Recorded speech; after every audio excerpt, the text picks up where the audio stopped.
Welcome to Next Page. This is not a motivation channel. This is a reminder channel. Here, we don't chase hype. We don't sell shortcuts. We tell stories that force you to sit with yourself. If you're ready to turn the page of your life, you're in the right place. Before you scroll, before you escape, listen carefully. In a forgotten corner of the city, there's an old workshop, and inside it hangs a clock. Unlike any other. It ticks. Its gears move, its springs tighten, but its hands never change.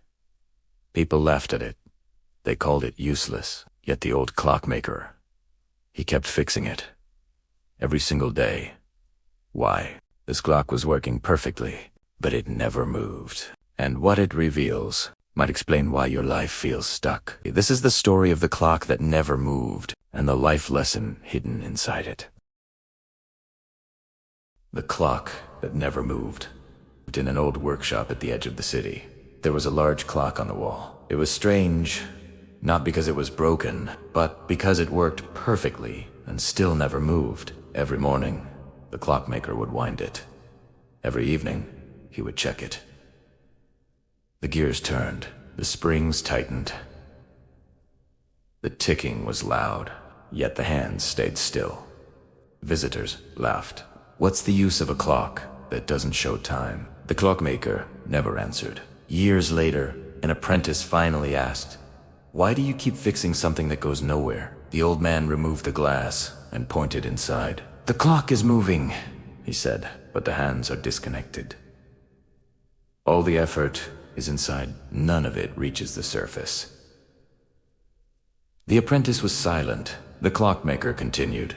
Most people live like this clock. Busy, exhausted, always ticking. But their actions are disconnected from their direction. They wake up early. They work hard. They stay occupied. But their life never moves forward. The apprentice looked at the frozen hands and understood. The next day, the clockmaker reattached them. For the first time in decades, the clock showed time. It didn't tick louder. It didn't move faster. It simply moved correctly. Pause. Effort without direction feels productive, but it changes nothing. If your life isn't moving, don't add more effort. Reconnect your actions to a clear direction.